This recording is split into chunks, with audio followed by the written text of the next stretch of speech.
ഇപ്പോൾ രണ്ട് സർവേകളെ കോട്ട് ചെയ്തുകൊണ്ടാണ് നമ്മൾ ഈ ചർച്ച നടത്തിക്കൊണ്ടിരിക്കുന്നത്. അതിൽ നിന്നാണ് ഉത്തരേന്ത്യ കടുക്കുമോ എന്ന ചോദ്യത്തിലേക്കും എത്തിയിരിക്കുന്നത്.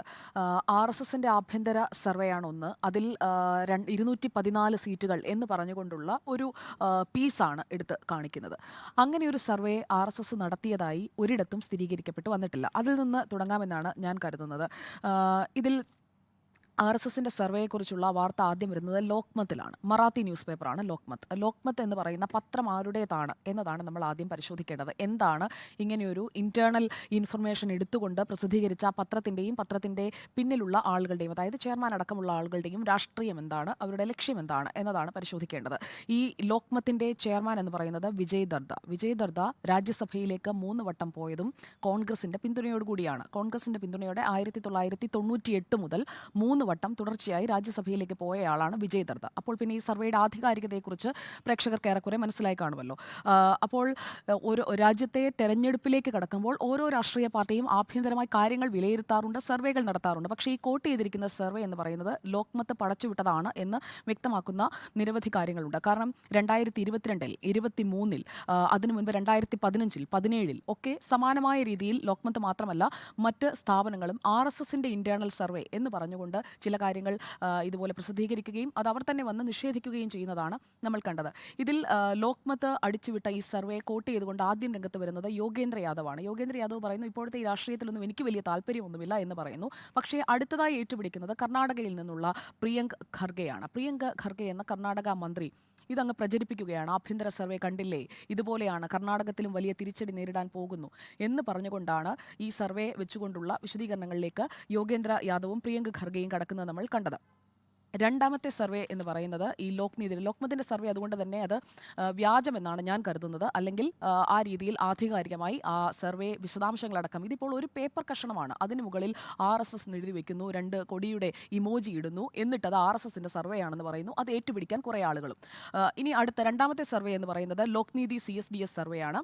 അതിൽ അവർ എത്ര സാമ്പിളുകൾ എടുത്തു, അതായത് രാജ്യം മുഴുവൻ നടക്കുന്ന ഒരു തെരഞ്ഞെടുപ്പാണ്. 543 ലോക്സഭാ മണ്ഡലങ്ങളുള്ള ഇന്ത്യയിൽ അവർ സർവേ നടത്തിയിരിക്കുന്നത് 19 സംസ്ഥാനങ്ങളിലാണ്. എടുത്തിരിക്കുന്ന സാമ്പിൾ എന്ന് പറയുന്നത് 10,019 ആളുകൾ മാത്രമാണ്.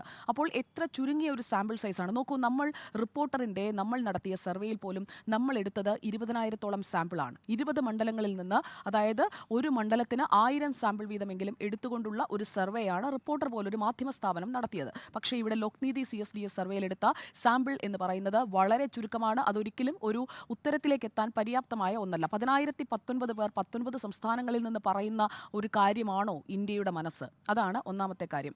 പിന്നെ ഇന്ത്യ ബ്ലോക്കിനെതിരെ 12% ലീഡ് ഇങ്ങനെ ചുരുങ്ങിയ സാമ്പിൾ സൈസ് വെച്ച് ചെയ്യുന്ന ഒരു സർവേ ആണെങ്കിൽ പോലും അതിൽ 12% മുൻതൂക്കം അത് NDAക്കാണ് നൽകുന്നത്. പിന്നെ ഇവിടെ പറയാതെ പോയ ഒരു കാര്യമുണ്ട്. ഈ സർവേയിൽ വന്നിരിക്കുന്ന ചില കാര്യങ്ങൾ മാത്രം എടുത്തു പറഞ്ഞുകൊണ്ട് പറയാതെ പോയ ഒരു കാര്യമുണ്ട്. അതായത് ഇപ്പോഴത്തെ സർക്കാരിൽ നിങ്ങൾ തൃപ്തരാണോ എന്ന് ചോദിക്കുമ്പോൾ അതിൽ പകുതിയിലേറെ ആളുകളും തൃപ്തരാണ് എന്ന ഉത്തരം ഇതേ സർവേയിൽ രേഖപ്പെടുത്തിയിട്ടുണ്ട്. ഓർക്കണം, 10,019 പേരോട് ചോദിക്കുമ്പോൾ പോലും അതിൽ പകുതിയിലധികം ആളുകൾക്ക് അക്കാര്യത്തിൽ സംതൃപ്തിയുണ്ട് എന്നുള്ളതാണ്. അതായത് മോദി ഗ്യാരണ്ടി അത് വോട്ടർമാരിലേക്ക് എത്തിക്കഴിഞ്ഞിരിക്കുകയാണ്. നരേന്ദ്രമോദിക്ക് അങ്ങനെയൊരു വിദ്വേഷം അല്ലെങ്കിൽ ആളുകളിൽ ഒരു ഇഷ്ടമില്ലായ്മ ഉണ്ടായിട്ടില്ല. നോക്കൂ, ഇവിടെയും ഞാൻ റിപ്പോർട്ടറിൻ്റെ സർവേയുമായിട്ടാണ് താരതമ്യം ചെയ്യാൻ ആഗ്രഹിക്കുന്നത്. റിപ്പോർട്ട് നടത്തിയ സർവേയിൽ തുടർ ഭരണത്തിലൂടെ കടന്നു പോകുന്ന പിണറായി വിജയൻ സർക്കാരിനെ വിലയിരുത്തിയപ്പോൾ മുഖ്യമന്ത്രി സ്ഥാനത്തേക്ക് ഇപ്പോൾ തെരഞ്ഞെടുപ്പ് നടക്കുകയാണെങ്കിൽ നിങ്ങൾ പ്രിഫർ ചെയ്യുന്നത് ആരെയാണ് എന്ന ചോദ്യത്തിന് മുഖ്യമന്ത്രിയായി പിണറായി വിജയനെ തന്നെയാണ് എന്ന് പറഞ്ഞത് ഈ 20 മണ്ഡലങ്ങളിൽ വളരെ ചുരുങ്ങിയ ഇടങ്ങളിൽ മാത്രമാണ്. 5 എണ്ണത്തിൽ പോലും ഒന്നാം സ്ഥാനത്തെത്താൻ അദ്ദേഹത്തിന് കഴിഞ്ഞില്ല എന്നൊരു ഫാക്ട് നിൽക്കുമ്പോഴാണ് പ്രധാനമന്ത്രി നരേന്ദ്രമോദിയുടെ പോപ്പുലാരിറ്റി ഫാക്ടർ എന്ന് പറയുന്നത് ഇന്ത്യ മുന്നണിയുടെ രാഹുൽ ഗാന്ധിയേക്കാൾ ഉയർന്നു നിൽക്കുന്നത്. ഇനി BJPയുടെ മാനിഫെസ്റ്റോ നാളെ വരാനിരിക്കുകയാണ്. ആ മാനിഫെസ്റ്റോയിൽ അവർ ഫോക്കസ് ചെയ്യാൻ പോകുന്നത് ഹിന്ദുത്വ അജണ്ടയാണ്, ഹിന്ദുത്വ രാഷ്ട്രീയമാണ് എന്നൊക്കെ കിനാവ് കണ്ടിരിക്കുന്ന ആളുകളോടാണ്. അതൊന്നുമല്ല, വികസനം തന്നെയാണ് മാനിഫെസ്റ്റോയിൽ പ്രധാന ഘടകമായി വരാൻ പോകുന്നത്.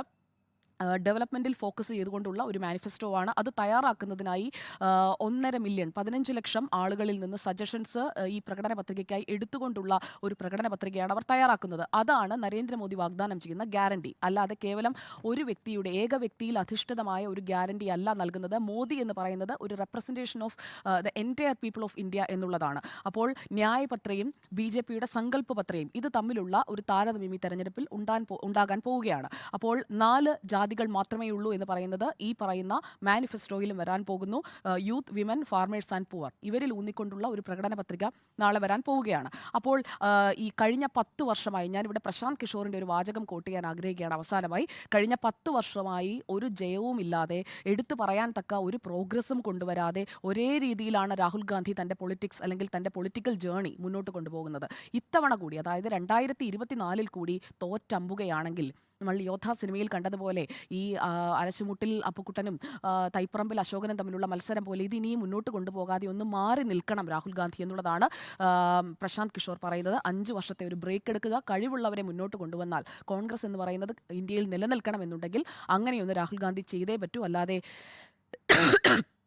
മോദി ഗ്യാരണ്ടി ഇല്ല, നരേന്ദ്രമോദി തോൽക്കാൻ പോകുന്നു, RSSന്റെ സർവേ ഉണ്ട് എന്നൊക്കെ പറഞ്ഞിങ്ങനെ ദിവാസ്വപ്നം കണ്ട് ഇരുന്നിട്ട് ഒരു കാര്യവുമില്ല എന്നുള്ളതാണ് എനിക്ക് ഇവിടെ പറയാനുള്ളത്. 2047 രാജ്യത്തെ, അതായത് ഇന്ത്യയെ ഒരു വികസിത രാജ്യമാക്കും എന്നുള്ള ഒരു ഫോർമുല വെച്ചുകൊണ്ട് തന്നെയാണ് നരേന്ദ്രമോദിയും BJPയും മുന്നോട്ട് പോകുന്നത്. അതവർ നടപ്പാക്കുകയും ചെയ്യും. ആ രീതിയിൽ തന്നെയാണ് അവർ മുന്നോട്ട് പോകുന്നത്. ഇവിടെ ഈ സർവേയുടെ ആധികാരികത എന്താണെന്ന് പോലും പരിശോധിക്കാതെ അതൊക്കെ എടുത്തു പൊക്കി പിടിച്ചുകൊണ്ട് നരേന്ദ്രമോദി അതാ തോൽക്കാൻ പോകുന്നേ എന്ന് പറഞ്ഞുകൊണ്ട് കോട്ട് ചെയ്യുന്നത് ഹരിയാനയിലെയും രാജസ്ഥാനിലെയും കണക്കാണ്.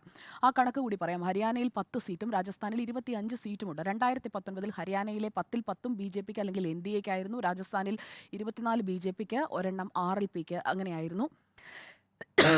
ഇത്തവണ ഹരിയാനയിലെ 5 സീറ്റിലും രാജസ്ഥാനിലെ 6 സീറ്റിലും ഒരു ചലഞ്ച് നേരിടുന്നു എന്നുള്ളത് അവർ കണ്ടെത്തിയിരിക്കുകയാണ്. ഇനിയും അങ്ങോട്ട് ദിവസങ്ങളുണ്ട്. അതാണ് നമ്മൾ രാഷ്ട്രീയത്തിൽ കാണേണ്ട ഏറ്റവും പ്രധാനപ്പെട്ട കാര്യം. അതായത് മുന്നോട്ടുള്ള ദിവസങ്ങൾ എത്രത്തോളം മറികടക്കാൻ കഴിയേണ്ടതുണ്ട്, അല്ലെങ്കിൽ എന്തൊക്കെ വെല്ലുവിളികളെ അതിജീവിക്കേണ്ടതുണ്ട്. അതാണ് അവർ മുന്നോട്ട് വയ്ക്കുന്ന ഏറ്റവും പ്രധാനപ്പെട്ട അവരുടേതായ ഒരു വിജയ ഫോർമുല. ഇനിയുള്ള ദിവസങ്ങളിൽ മെയ് 25 ഹരിയാനയിൽ വോട്ടെടുപ്പുള്ളൂ.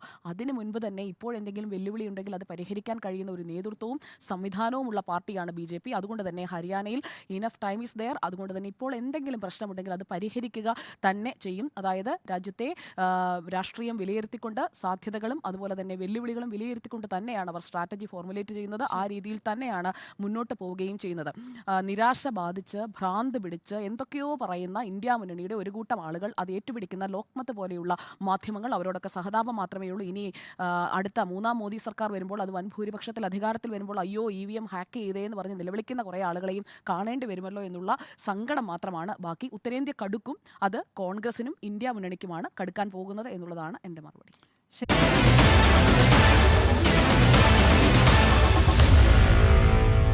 Meet the editors.